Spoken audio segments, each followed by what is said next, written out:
코리안 데일리 팟캐스트에 오신 것을 환영합니다. 아이고, 태연아, 오늘 너무 추워. 진짜 겨울이 왔나 봐. 그러게 민지야. 밖에 나가기 싫을 정도로 춥지? 옷 따뜻하게 입고 왔어? 물론이지. 근데 있잖아. 추워도 이 겨울 분위기는 정말 좋아. 길에 캐롤도 들리고, 밤에 불빛도 반짝반짝하고. 맞아. 사람들이 점점 크리스마스 준비를 하는 것 같아. 백화점도 예쁘게 장식하고. 이제 정말 연말이 가까워진 느낌이야. 와, 크리스마스. 내가 제일 좋아하는 날이잖아. 태연아, 너도 그래? 나도 좋아해. 왠지 설레는 날이지. 그래서 오늘은 우리도 이 따뜻한 크리스마스에 대해 이야기해볼까 해. 한국의 성탄절은 다른 나라와 조금 다른 점이 있거든. 진짜? 좋아, 신난다. 그럼 우리 본격적으로 이야기 시작해보자. 태연아, 있잖아. 나는 솔직히 크리스마스가 그냥 12월 25일이 아니라 1년 중에 가장 특별한 날인 것 같아. 온 세상이 반짝반짝 빛나고 사람들도 다 행복해 보이잖아. 민지, 너는 정말 감성적이구나. 하지만 그 말도 맞아. 크리스마스는 많은 사람에게 기대감을 주는 날인 건 분명해. 그런데 민지야, 너한테 크리스마스는 어떤 의미가 있어? 나한테? 당연히 데이트하는 날이지. 예쁜 카페에 가서 맛있는 거 먹고 선물 교환하고 밤에는 로맨틱한 분위기를 즐겨야 해. 한국에서 크리스마스는 연인들의 날이잖아. 그거 꼭 해야 하는 일 아니야? 민지다운 대답이네. 물론 많은 젊은 친구들이 그렇게 생각하지. 특히 한국에서는 크리스마스가 서양처럼 가족 중심으로 진행되기보다는 연인이나 친구들과의 특별한 이벤트로 여겨지는 경향이 강해. 그래서 좋은 식당 예약은 한 달 전부터 필수가 되지. 맞아, 맞아. 예약이 제일 힘들어. 크리스마스에 식당 못 가면 슬프잖아. 하지만 우리는 여기서 잠깐 다른 시각을 볼 필요가 있어. 크리스마스는 한국에서 공휴일이잖아. 교회에 다니지 않더라도 모든 사람이 쉬는 날이지. 그러니까 원래의 의미를 생각해보면 크리스마스는 단순히 데이트를 위한 날이 아니라 모두에게 주어진 휴식의 시간이자 어떤 의미로는 가족과 함께 조용히 보낼 수 있는 날이기도 해. 조용히 보내는 크리스마스? 나는 상상이 잘 안 가는데. 하지만 가족과 함께라는 말은 따뜻하다. 태연아, 그럼 한국 사람들은 크리스마스에 가족들하고는 주로 뭘 해? 혹시 특별한 음식 같은 거 먹어? 좋은 질문이야. 바로 그게 우리가 다음으로 깊이 알아볼 부분이지. 민지야, 아까 네가 한국 사람들이 크리스마스에 가족들과 뭘 하냐고 물어봤지? 특별한 음식에 대한 질문도 했고. 맞아. 서양에서는 보통 칠염조를 먹거나 푸딩을 먹는다고 하던데 한국은 뭐 없어? 아주 흥미로운 질문이야. 사실 한국은 서양처럼 정해진 전통 음식이 있지는 않아. 하지만 한 가지 절대 빠지지 않는 것이 있어. 그게 뭘까? 떡국? 아니, 떡국은 설날이잖아. 호떡? 너무 캐주얼한가? 정답은 바로 크리스마스 케이크야. 아, 케이크. 당연하지. 케이크 없는 크리스마스는 상상할 수도 없어. 나는 딸기 생크림 케이크가 제일 좋아. 맞아. 이게 바로 한국만의 특별한 문화라고 할 수 있어. 한국에서는 크리스마스를 기념할 때 친구끼리 모이든 연인끼리 데이트를 하든 심지어 가족끼리 조용히 보내든 예쁜 케이크에 촛불을 켜는 것이 거의 의식처럼 자리 잡았어. 와, 나는 그냥 맛있어서 먹는 건 줄 알았는데 의식이라고 하니까 진짜 특별해 보인다. 이게 역사적 배경도 조금 있어. 과거에 서양 문물이 들어올 때 크리스마스 파티 문화와 함께 케이크가 쉽고 빠르게 받아들여졌거든.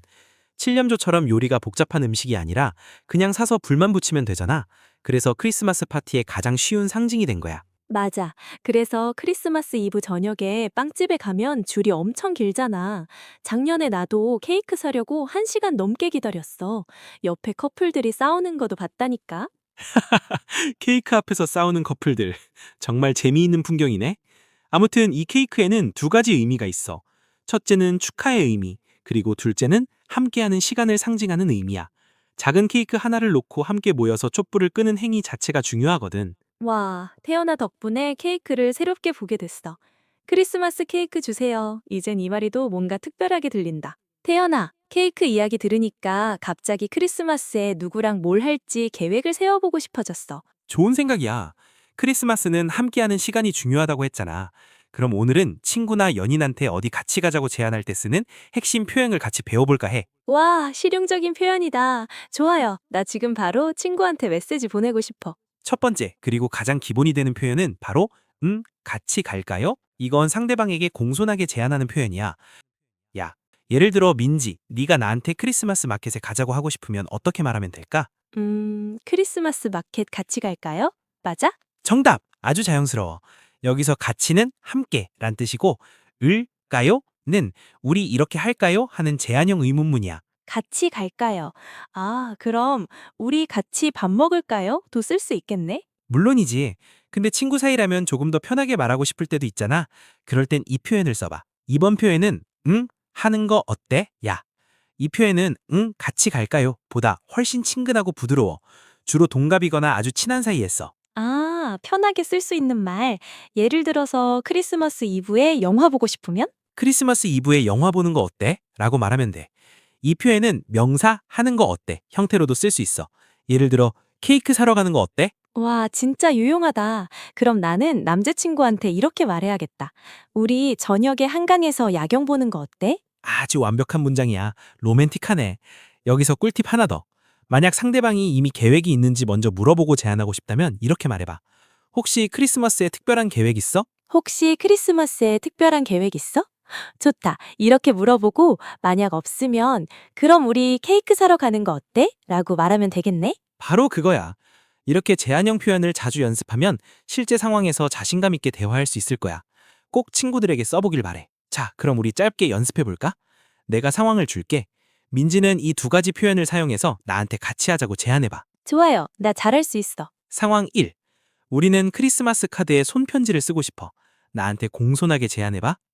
태연아, 우리 같이 크리스마스 카드 쓸까요? 오, 완벽해.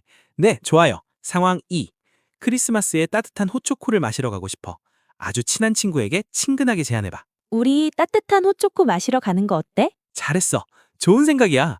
너 정말 자연스럽게 말하네. 친구들도 이 두 가지 표현을 꼭 기억해서 이번 크리스마스에 가장 친한 친구에게 써보길 바래. 재미있다. 이제 크리스마스 약속 잡는 건 문제 없겠어. 그런데 말이야, 이렇게 약속을 잡고 선물 준비를 할 때 웃긴 실수들도 많이 생기잖아. 민지, 너도 선물 때문에 난감했던 적 없어? 특히 선물 포장. 포장은 정말 예술이 필요한 것 같아. 아, 선물 포장. 태연아, 그거 내 이야기잖아. 작년 크리스마스에 내가 했던 실수가 있어. 그거 들으면 너 배꼽 빠질걸? 오, 진짜? 뭔데? 빨리 말해줘. 내가 남자친구한테 큰 상자에 예쁜 머플러를 선물하려고 했어. 머플러는 되게 비싸고 좋은 거였단 말이야. 그래서 포장도 완벽하게 하고 싶었지. 마음은 이해해. 근데 내가 포장을 정말 못해.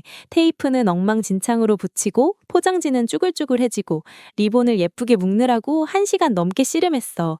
결국 포장을 다시 할 시간도 없고 그냥 그 모양 그대로 남자친구를 만나러 갔지. 결과는 어땠는데?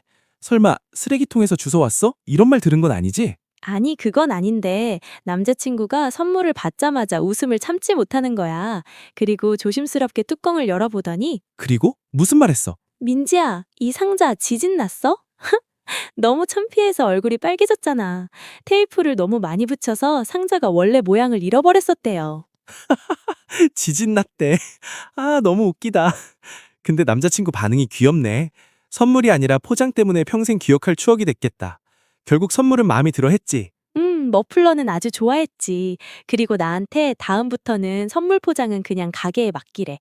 괜찮아, 민지. 네 마음이 중요하지. 라고 말은 했지만 아마 내 포장 실력에 충격받은 것 같아. 맞아. 크리스마스에는 작은 실수들이 더 재미있는 이야기가 되는 것 같아. 민지야, 오늘 우리는 너무 추운 날씨에서 시작했지만 크리스마스 케이크와 선물 포장 에피소드까지 정말 따뜻하고 재미있는 이야기를 많이 나눴다. 맞아. 나는 크리스마스가 그냥 데이트하는 날인 줄 알고 있었는데 태연이 덕분에 가족과 함께 조용히 케이크에 촛불을 켜는 날이라는 새로운 의미를 알게 됐어. 중요하게 기억할 것은 크리스마스의 진짜 의미는 어디를 가든 뭘 먹든 상관없이 사랑하는 사람들과 함께하는 시간이라는 거야. 그리고 오늘 배운 두 가지 표현, 같이 갈까요? 와, 하는 거 어때? 또 꼭 기억했으면 좋겠어. 맞아. 이제 친구들한테 약속 잡는 건 자신감이 생겼어. 자, 그럼 우리 커리언 데일리 팟캐스트 청취자 여러분도 이번 크리스마스에 어떤 계획이 있는지, 그리고 오늘 배운 표현으로 누구에게 제안해보고 싶은지 아래 댓글로 꼭 알려주세요. 여러분의 재미있는 크리스마스 이야기를 기다리고 있을게요. 구독과 좋아요도 잊지 마세요. 다음에 또 따뜻한 이야기로 만나요. 메리 메리 크리스마스! 크리스마스!